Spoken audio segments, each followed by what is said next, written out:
Today we're going to speak about Nibbana from every angle and aspect that we can, both Nibbana within Buddhism and Nibbana outside of Buddhism. The words Nibbana outside of Buddhism will be a bit surprising for many people, because there are many who've never thought that there is a Nibbana outside of Buddhism. Never heard about this, they've never studied it, never given it any attention. This might be quite surprising for many Buddhists in Thailand, as well as Burma and Sri Lanka. But the fact is that there are kinds of Nibbana outside of Buddhism, and so we'll also give attention to them today. We'll talk about Nibbana in Buddhism first, before talking about Nibbana outside of Buddhism. And then we'll also talk about the Nibbana that can benefit us today, what kind of Nibbana we can benefit from today. When one's Dhamma practice is successful to the degree that one has a Dhammayata, then there occurs or appears that which we call Nibbana. When we have passed through all 9 das, then Nibbana appears or manifests, or we could say that the state of Nibbana is in the mind. When one has realized impermanence, the unsatisfactoriness and not selfhood of things, and then step by step carried these insights deeper and deeper until there is a thorough realization of a Dhammayata, the mind that has a Dhammayata completely, in that mind cannot be concocted by anything. That means that there's no possibility whatsoever of any defilement arising again. That is the state, or that is the condition, that is the state that we call Nibbana.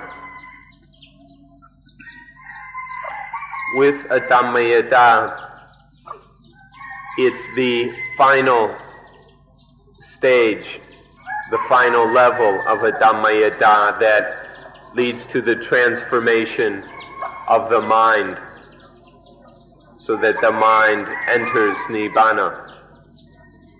That means that there are a number of levels of a Dhammayata, and as one proceeds through them to the highest or the final Dhammayata, then the mind undergoes a transformation, and when the mind is completely unconcoctable, the state of Nibbana appears.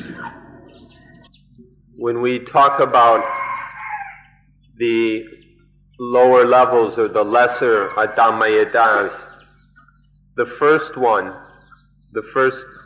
level of Dhammayata is when the mind can free itself from the power of sexuality and sensuality. When the mind is no longer caught up in these things, when sexuality has no more pull and domination over the mind. This is what happens through the first Dhammayata, such that the mind can enter into what is called Rupa Jhana, or the material absorptions.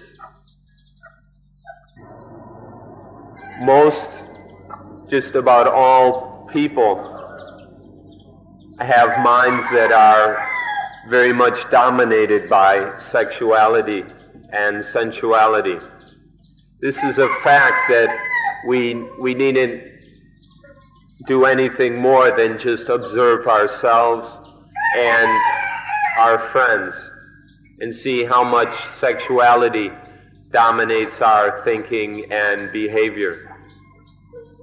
How much effort and time we put into finding sensual and sexual pleasures.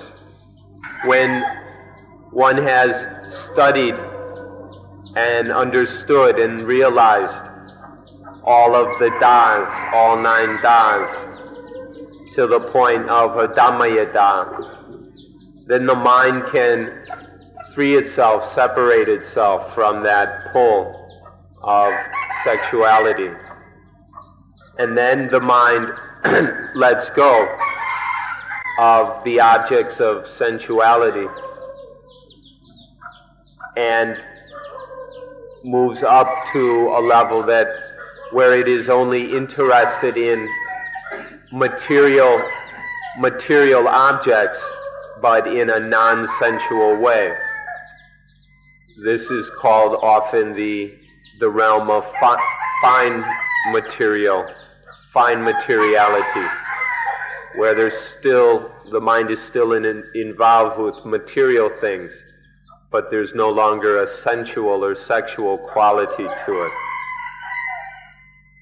When we talk of being free of sensuality and sexuality, and then moving up to where the mind is then dominated by fine materiality, traditionally this is expressed in terms of the rupa chanas, the fine material absorptions. These are when the mind has a total focus, a complete one-pointedness on one object, and that object has a material basis. But we don't have to just talk in those terms. When we all have friends who are no longer concerned with sexuality and sensuality, who instead are very concerned with material things such as money, clothing, property, and so on, in a way that isn't sensual, but their mind is still very much indulging in these material objects. There are some people who are completely caught up in collecting things. There are some people who have this obsession with collecting a certain kind of thing. There are people who are totally hung up on art, collecting art and studying it and all kinds of things. We can see that sometimes this obsession with material objects can be even more powerful than one's attachment to husband, wife, and children. And so there's a higher level of happiness than the pleasure that comes from sexuality. There's the happiness of pure material objects, pure materiality, and especially the happiness that comes from the deep one-pointed levels of concentration that we call the jhanas. The jhanas are where the mind knows only one object, is completely focused on one single object. And when those are material objects, we call them the rupa jhanas, the material absorptions.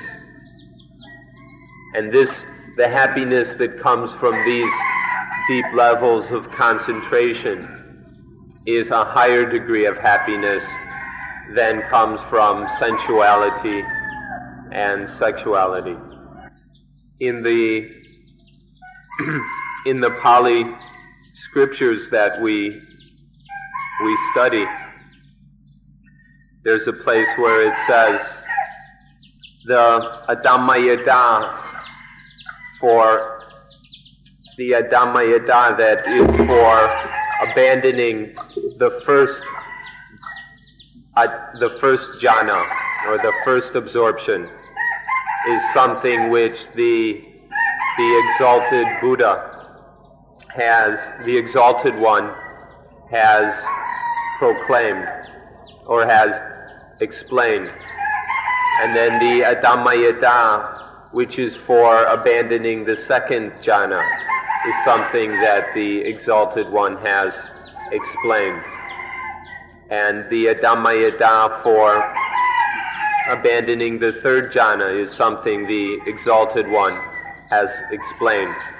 And then so on through all the jhanas, how each level there's an Adhammayada for the abandoning of the letting go of each level of jhana.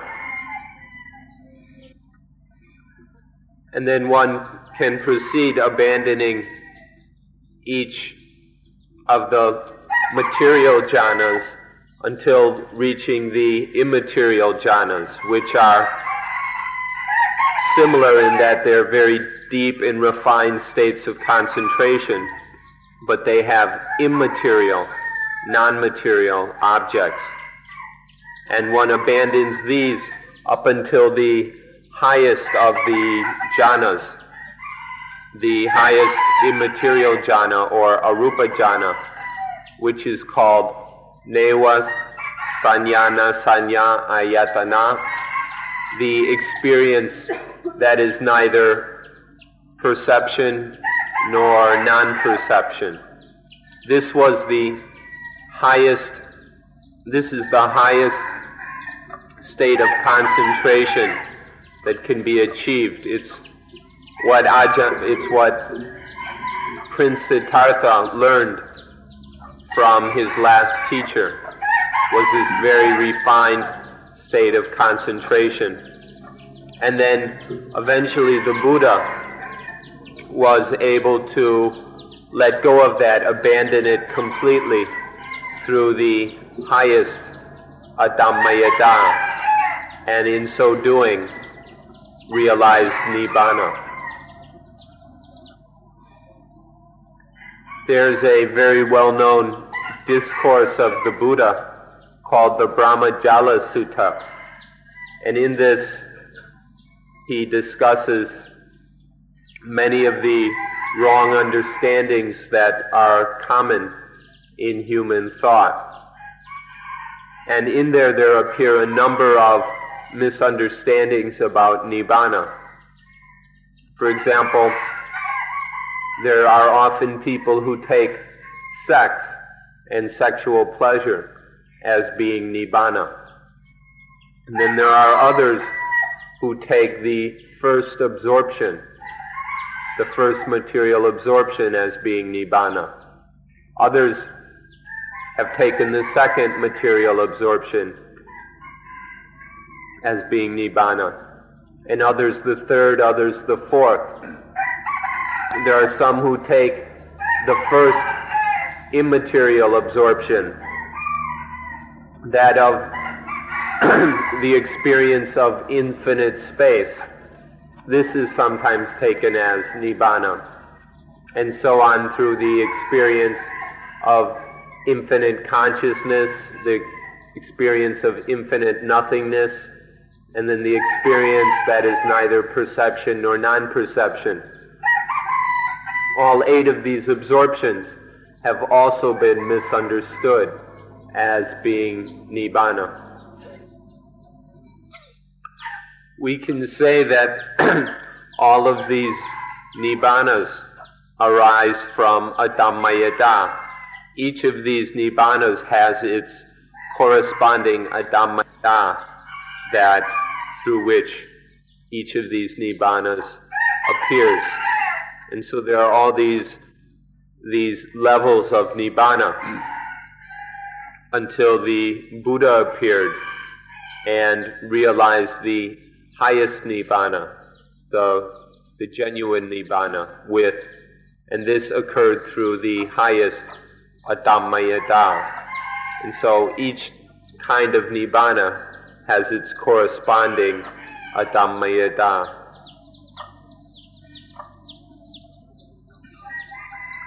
Some of you may have read that Nibbana is the summum bonum, or the utmost goodness, the highest good of Buddhism. If we read this, we must understand that it's speaking only about the highest Nibbana.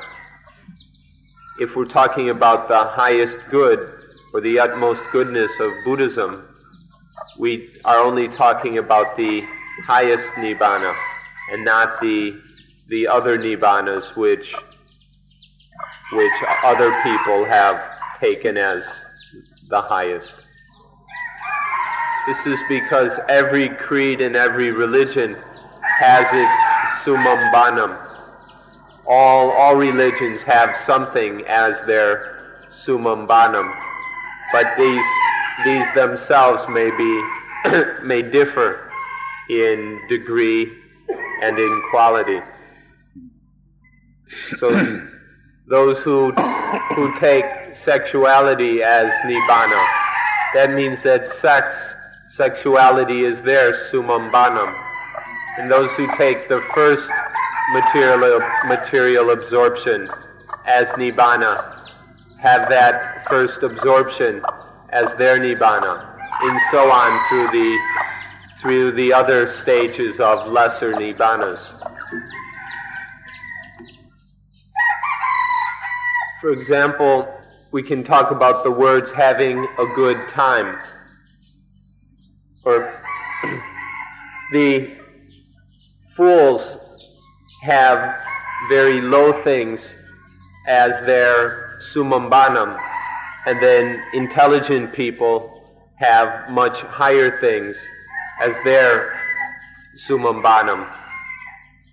For example, if we talk about the words having a good time, the meaning of this you can figure out for yourself. But having a good time has different meanings for different people. There are some people that having a good time means spending time with prostitutes. That for them is having a good time. And there are others that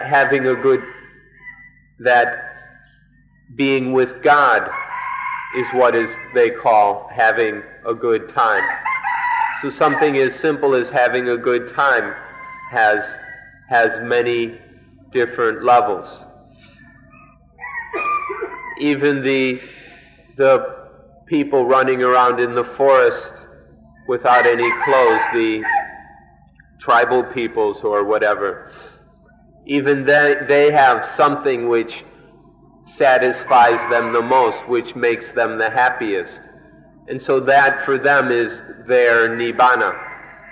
So everybody has got something which is most satisfying, most enjoyable for them.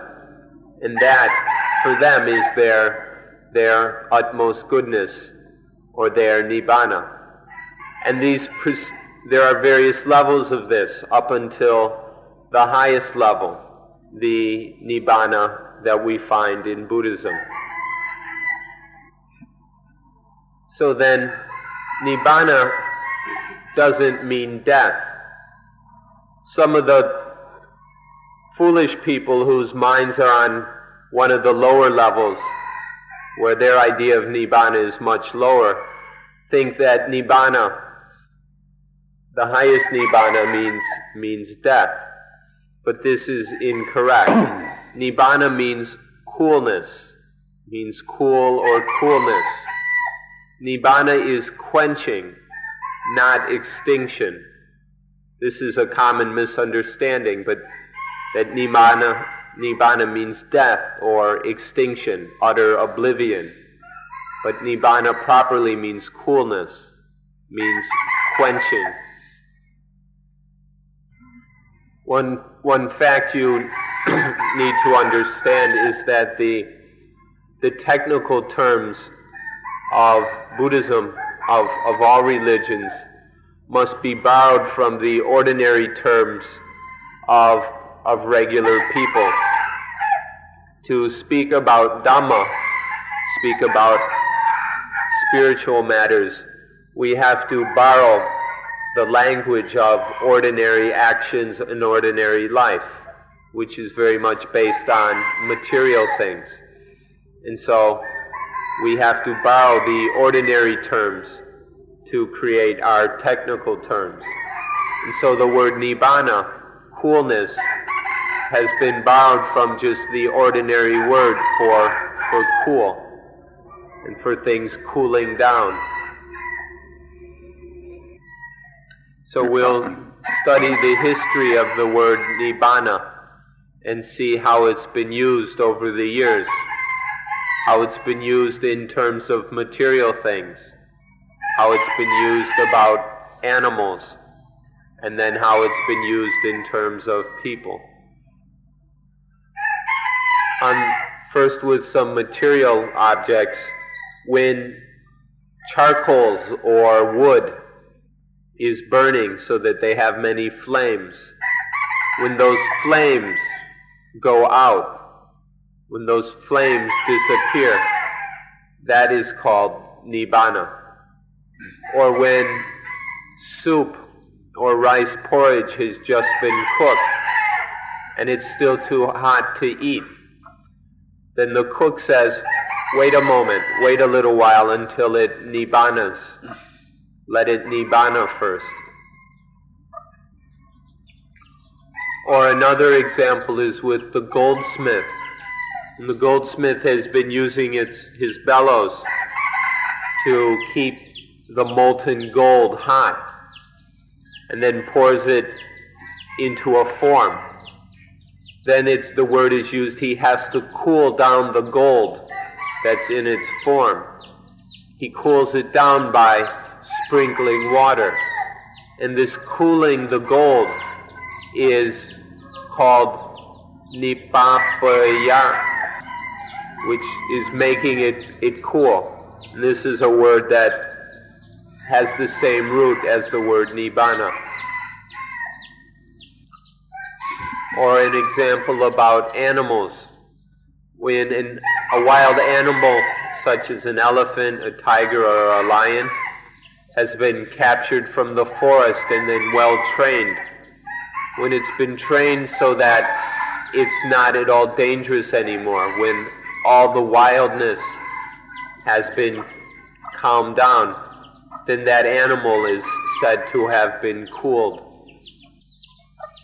Then when we speak about people, whenever there's something making someone anxious and worried, or there's something really on their mind that they're dwelling on and worrying about, any object that makes that anxiety cool down, anything that can make them cool down all that worry, has been called a Nibbana. And so for this reason, at a certain time, with people who didn't have, for rather foolish people who didn't have any higher understanding, they took sex as Nibbana, because sex could cool down some of their anxiety and worry. Then later, there were some people who decided to go off and be hermits in the forest, to live in solitude.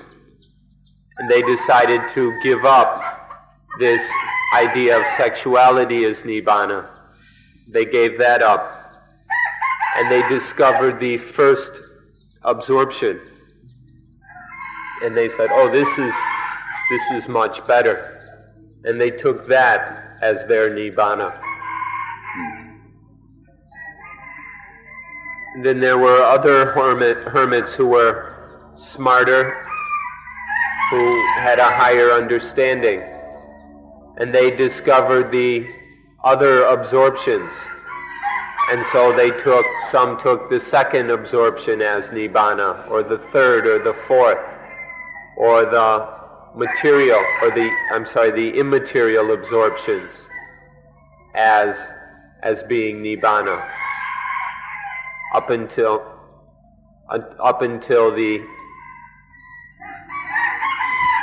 So then they discovered these various absorptions until finally the Buddha abandoned all of them and found the highest Nibbana, the Nibbana in Buddhism.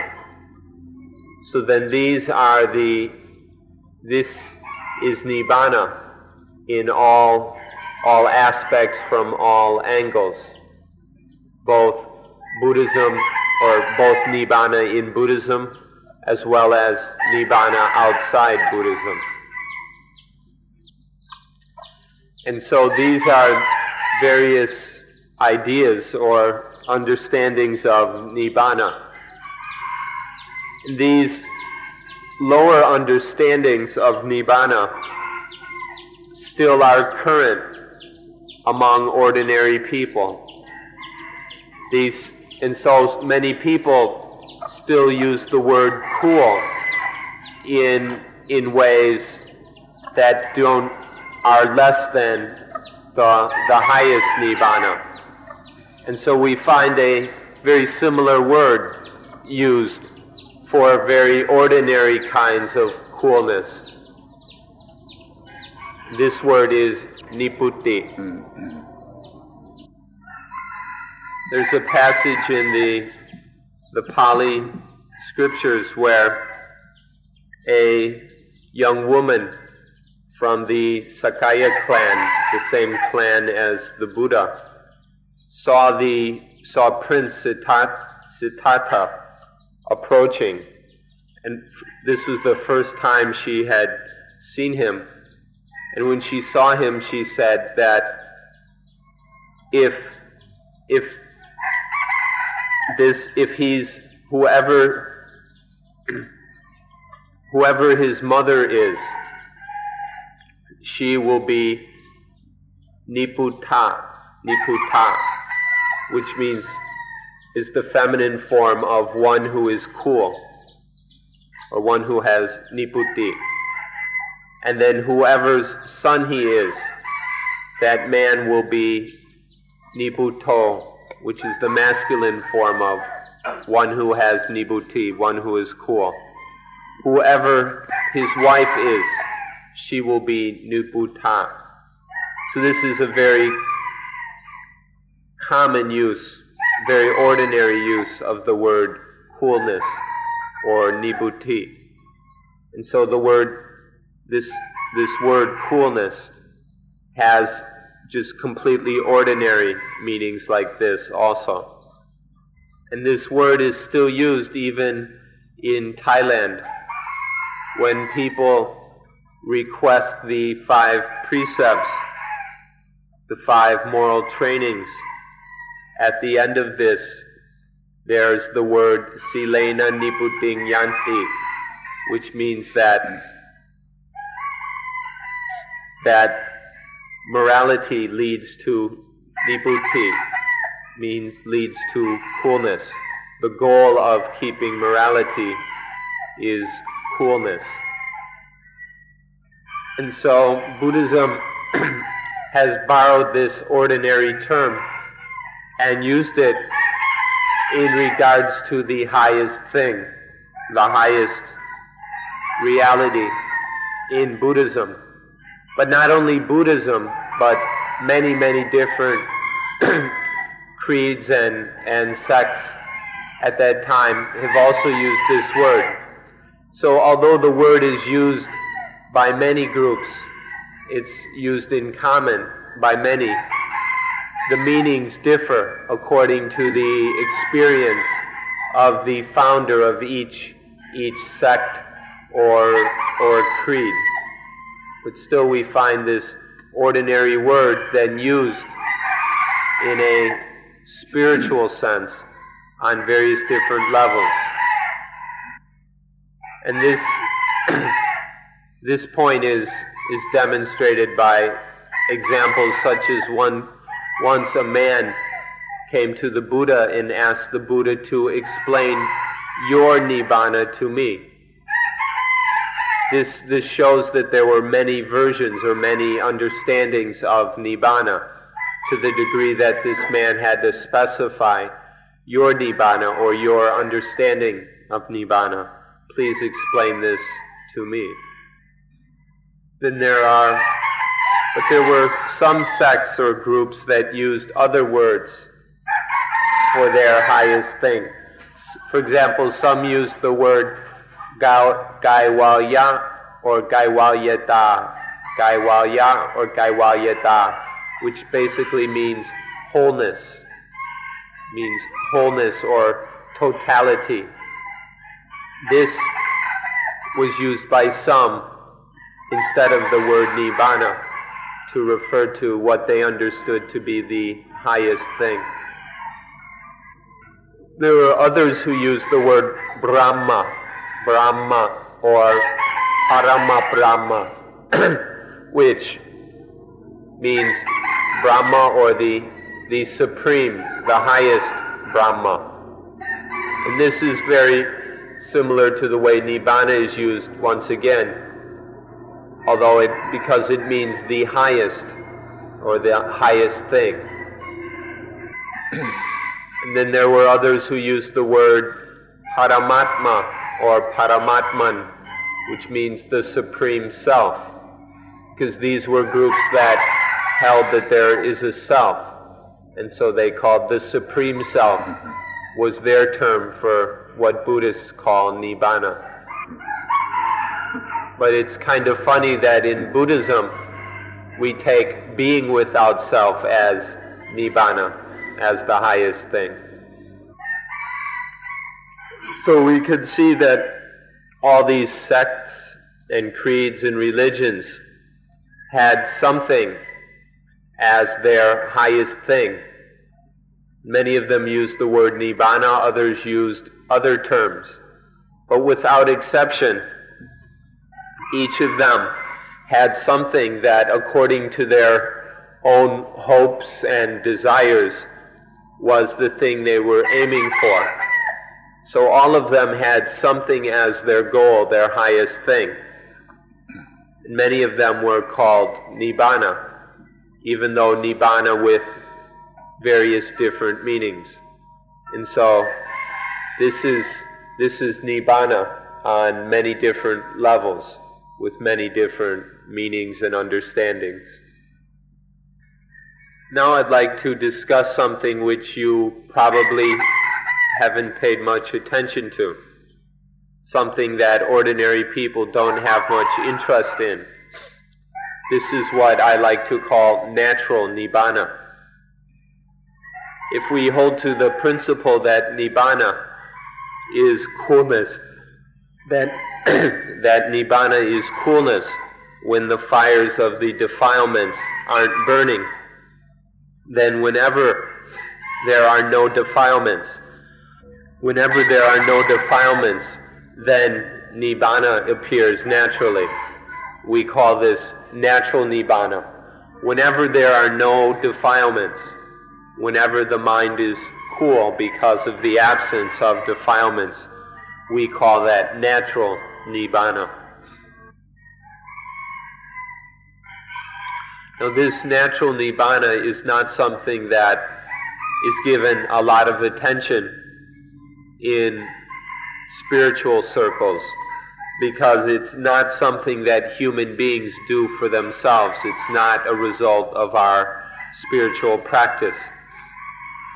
All things have the nature of arising and ending. They have a beginning and an end. And this is true also of the defilements. That means that any defilement that arises will naturally quench by itself. So when defilements arise and then quench naturally, just following their ordinary course, That's natural Nibbana. And it has nothing to do with our own practice or understanding or effort. It just happens by itself. It's not the kind of Nibbana that we do that is a result of our understanding and practice. But still, this is very important because it's still in the quenching, even though the natural, ordinary quenching of these defilements, there is still the meaning and the value of coolness.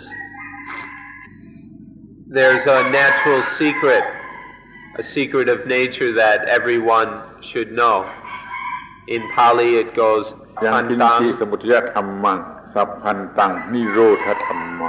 which means all things which naturally arise, those things naturally are quenched. All things that naturally appear naturally cease or are quenched. And so the defilements are included in all things as well. So all defilements which arise will also be quenched eventually. But it's not always easy to endure waiting until these defilements quench by themselves. Once they come up, it's not very easy to live through them. If we just went around enduring the defilements, in fact, we might not survive very long. If we didn't go crazy, we might either go crazy, or it might even kill us, or it's possible we would commit suicide. And so human beings have tried to find ways to quench the defilements through human practice, to do something to quench them so that they needn't be endured, so we don't have to bear them. And this is why some people have taken sex as Nibbana, because it can help to cool down some of the defilements temporarily. The things we call bad moods or bad tempers, that which in Buddhism is called the Nivarana, the hindrances, these little moods and states that disturb the mind. All of these are hot. These bad moods are hot. And if we had to go around with them all the time, if we spent 24 hours a day, every day of the week, in a bad mood, with a bad temper, then we probably would die. We wouldn't be able to survive. But all of these bad moods, all these nivarana hindrances, they naturally are cooled down because they arise and then they pass away. This is natural. And so we should be very thankful for this natural Nibbana, wherein all these bad moods, all these subtle defilements are cooled away naturally without us having to do anything about it. If it wasn't like this, we'd be crazy. So we should be thankful for this natural Nibbana, which allows us to remain sane and relatively healthy. Think about it, if we were tormented by lust all day long, it'd drive us crazy. But this calms away by itself. Or anger. If we spent the whole day angry, that would really be an ugly and horrible thing. But anger eventually calms down by itself. The same with fear, worry, confusion. All of these would drive us crazy if we spent the whole day afraid or confused. But they only last for a while and then they calm away. And any instance like this where the defilements naturally are cooled, this is the natural Nibbana, something that allows us to live and to function fairly well. because we are not constantly bothered and tortured by lust, greed, hatred, anger, fear, worry, confusion, and all the other defilements. Now let's look at some of the Nibbanas that human beings bring about through their own practice. The kind of Nibbana that comes from our own activity and understanding. If we practice anapanasati successfully, then anapanasati will lead to genuine Nibbana.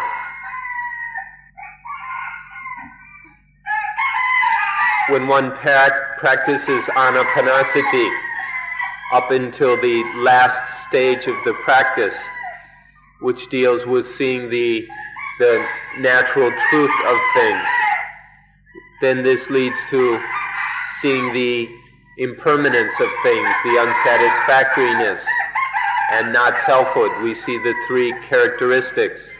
And then the rest of the das are realized about these bodies and minds and this world we live in. And when we see everything in terms of the 9 das, it takes us to a Dhammayata on the highest level. And from that, there is the highest Nibbana.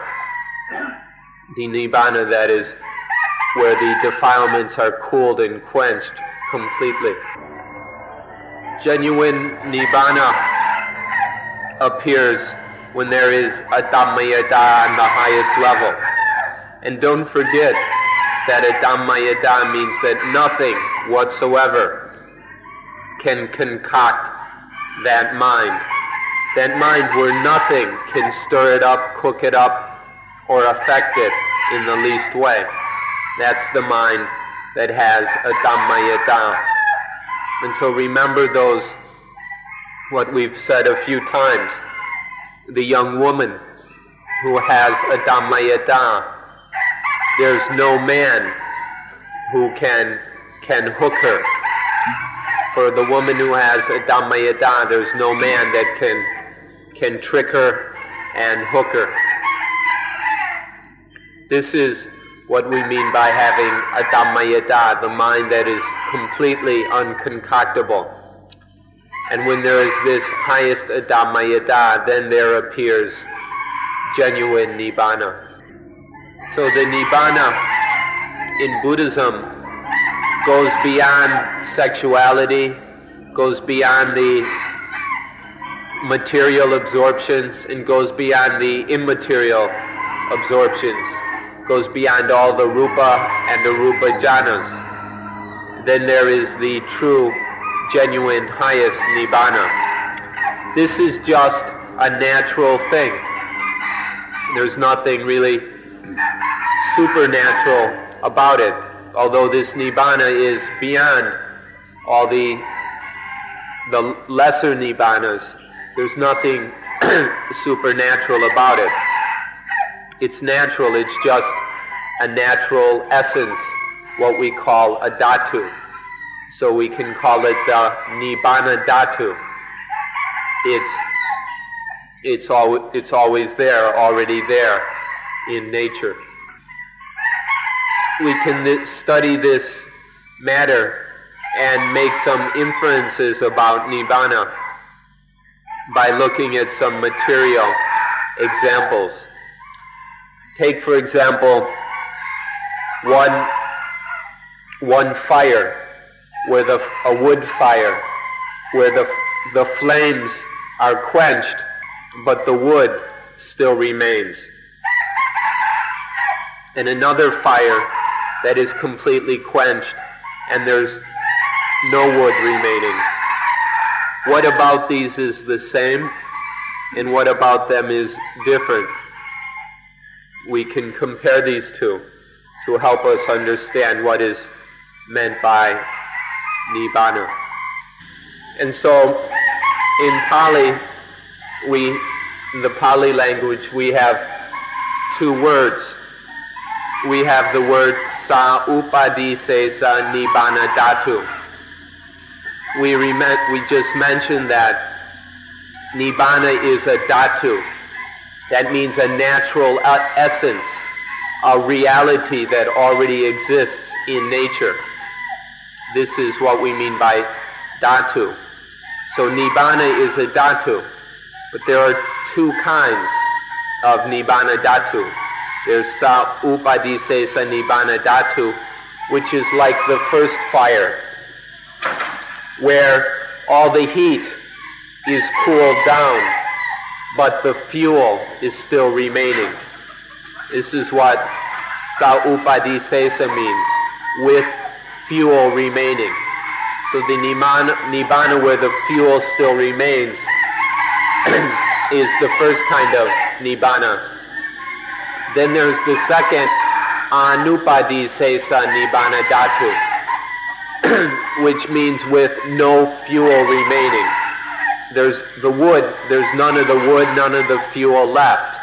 The fire is completely cooled down and there's no fuel left. These are the two kinds of Nibbana dhatu, with fuel remaining and without any fuel remaining.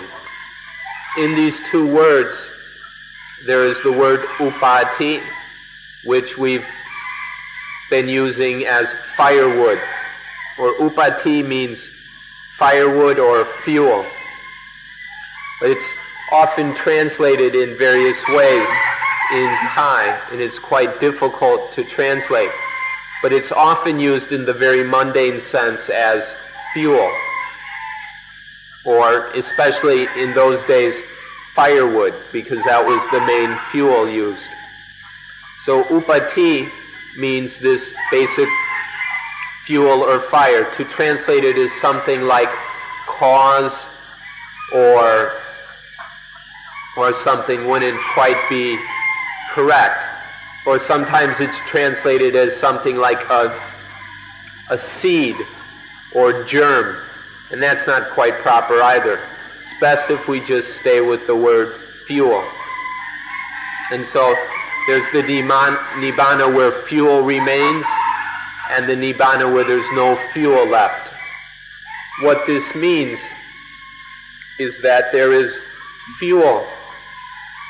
There's certain things which acts as fuel for the arising of the defilements, the flames, the fires of the defilements, and the attachment to ego, to I and mine.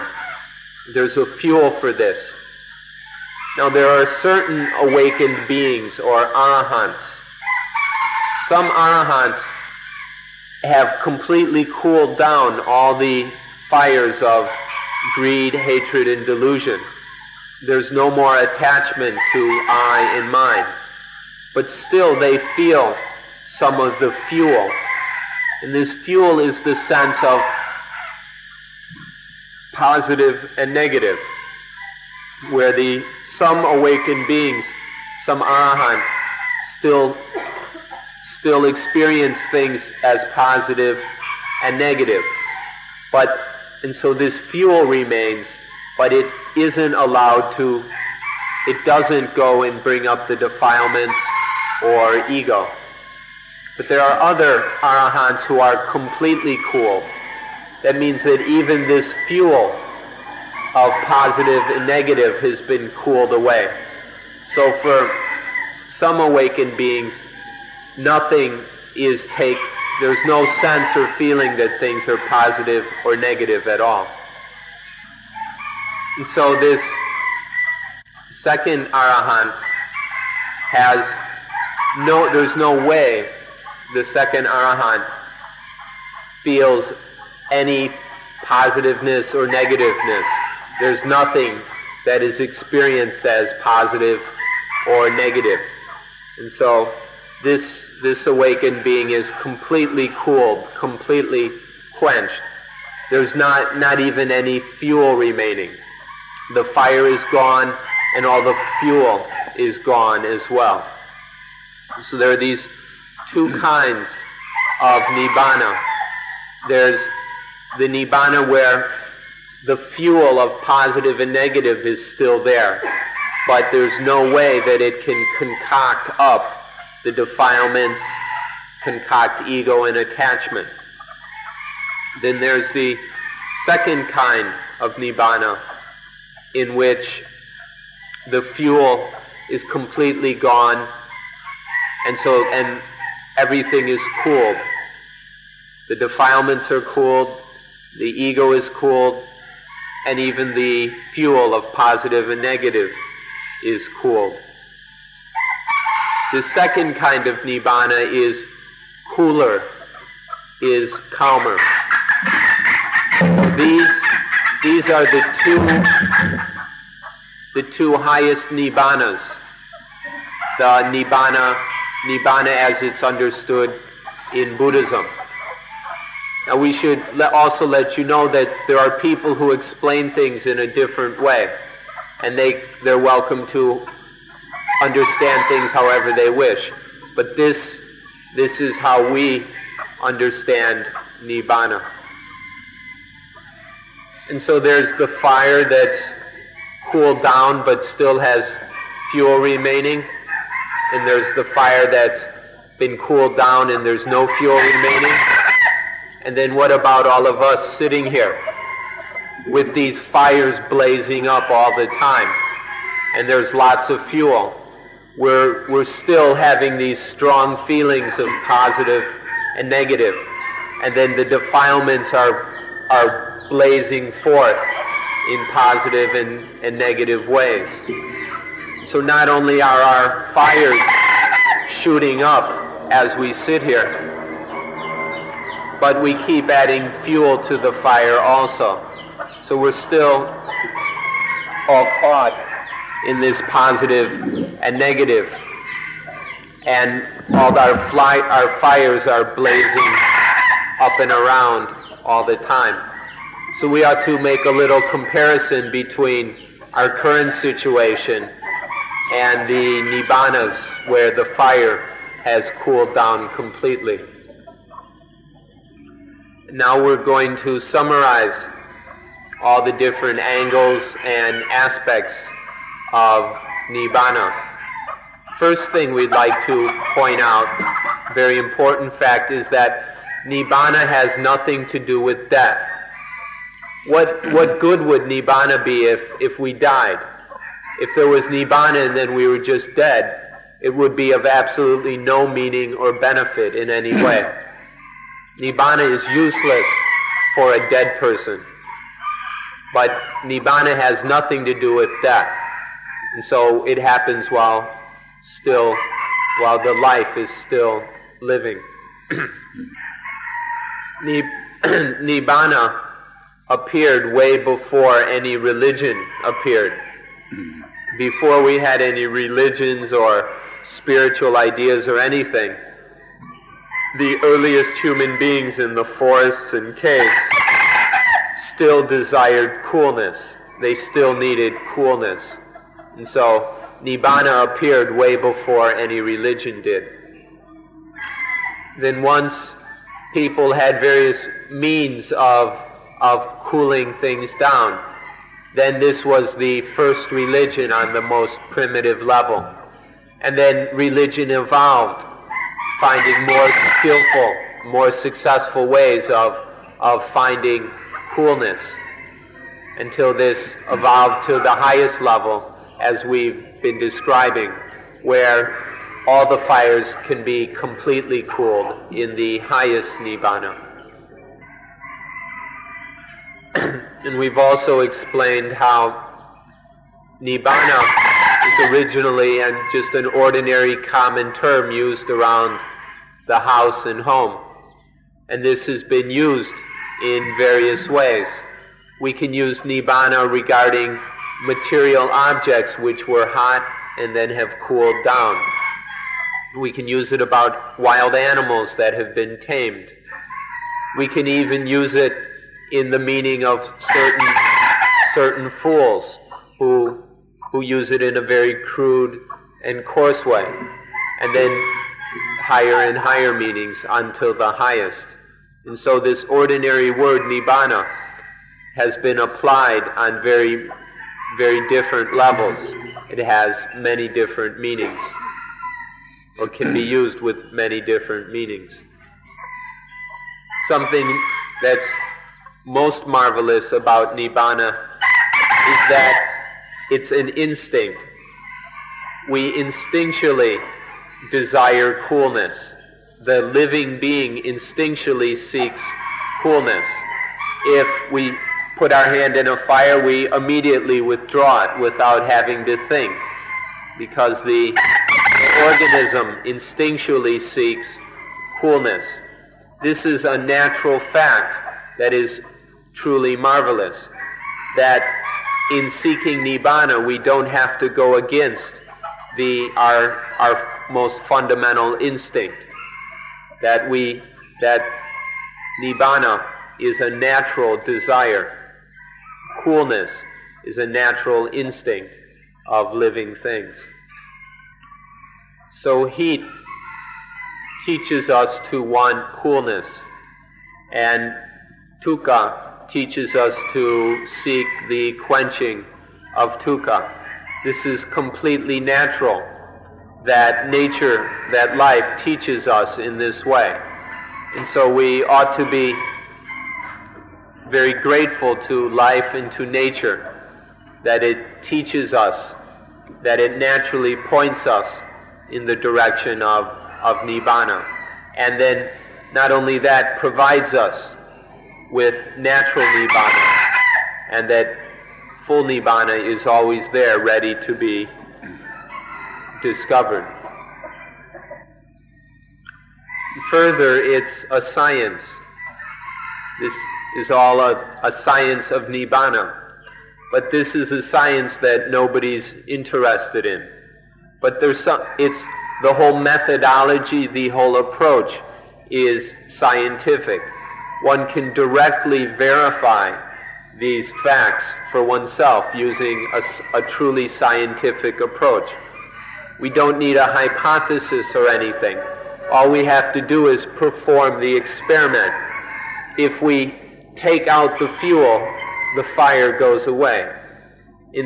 By doing this, we can verify the fact of Nibbana. So this is totally, thoroughly scientific, and which is completely appropriate in a scientific age like this, where we have to be scientific about everything. We ought to be just as scientific about our inner state, about the problem of suffering, of dukkha. Stupidity regarding positives and negatives. This is the fuel of all the fires. If we remove this fuel, then the fires cool down. We ought to learn how to remove this great foolishness and find out what Nibbana is.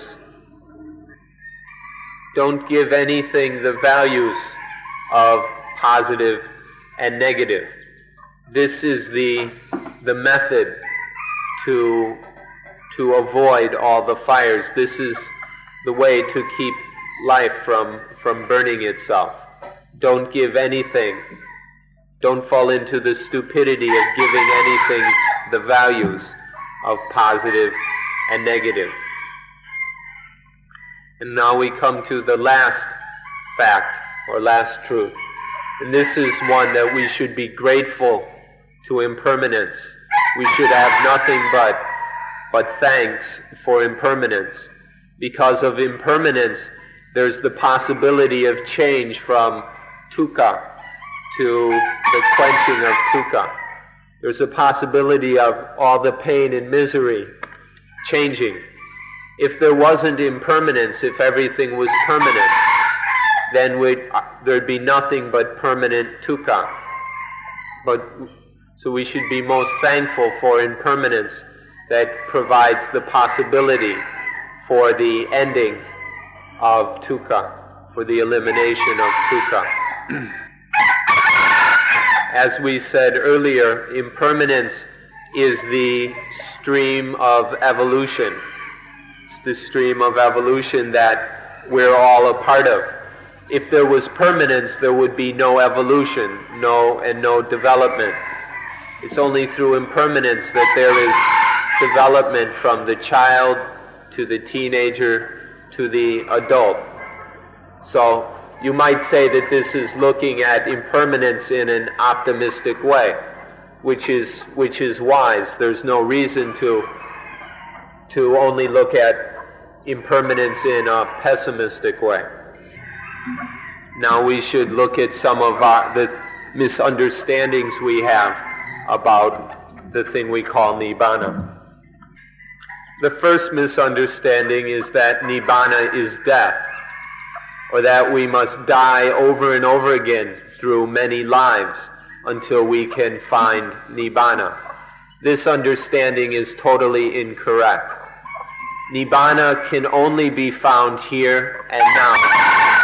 And Nibbana already exists in nature. So it's to be found right here and now. And then there's the later teaching, which has nothing to do with what the Buddha ever said, that Nibbana is a city or a world somewhere, that Nibbana is some city or world or kingdom up in the sky or who knows where we can go. This idea that Nibbana is some physical place somewhere is complete foolishness and is absolutely incorrect. We must finish with the world right here and now, and then Nibbana appears right here and now. There's no need to go anywhere else.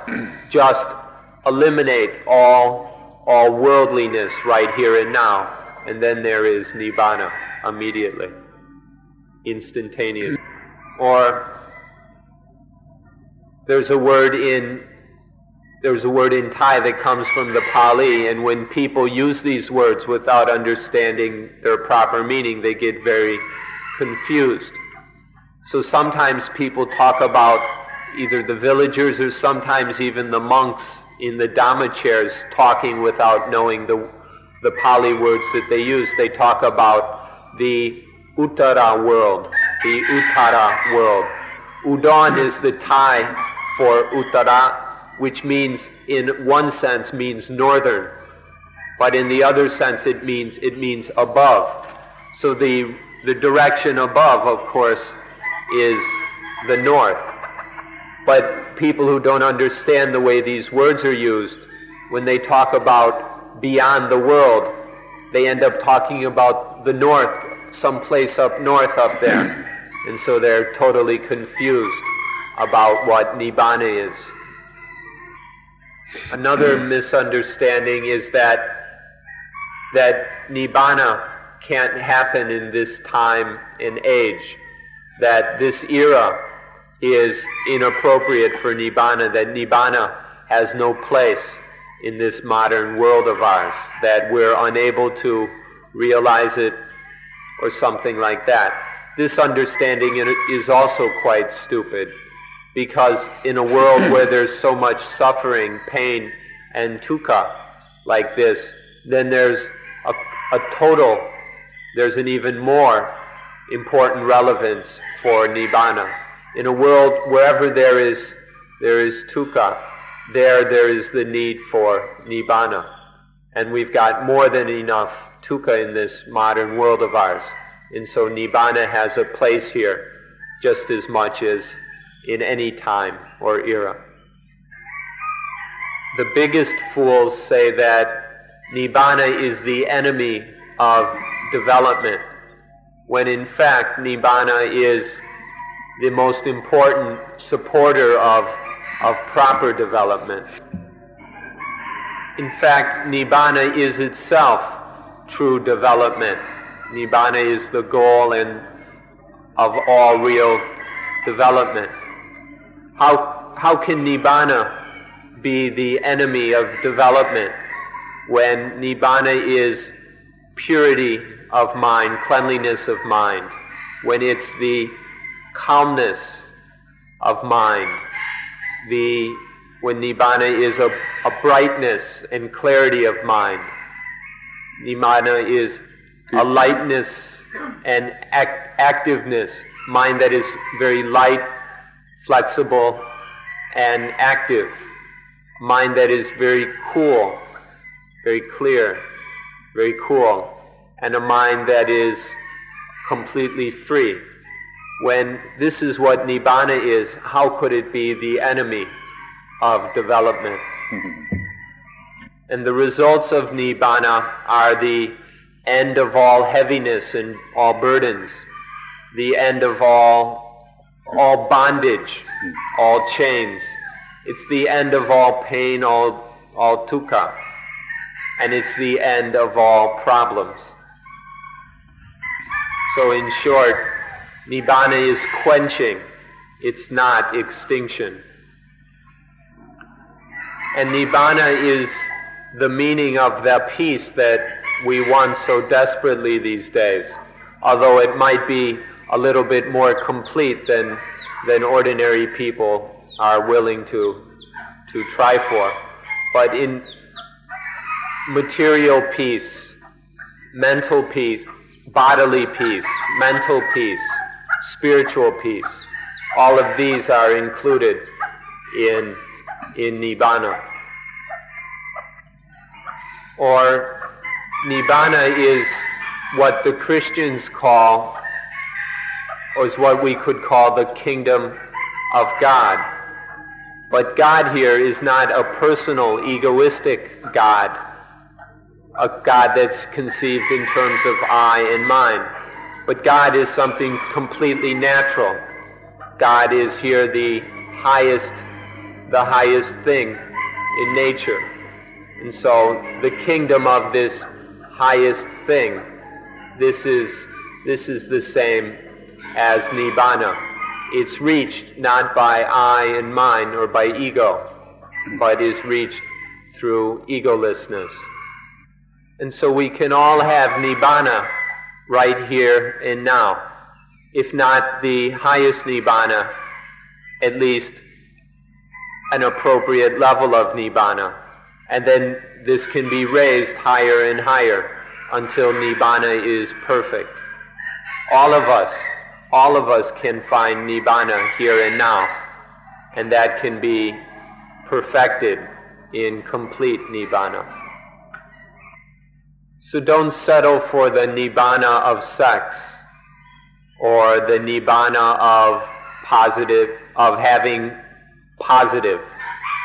Don't settle for the Nibbana of the first, second, third, fourth absorptions, or even of the immaterial absorptions, even the highest one of neither the experience that is neither perception nor non-perception.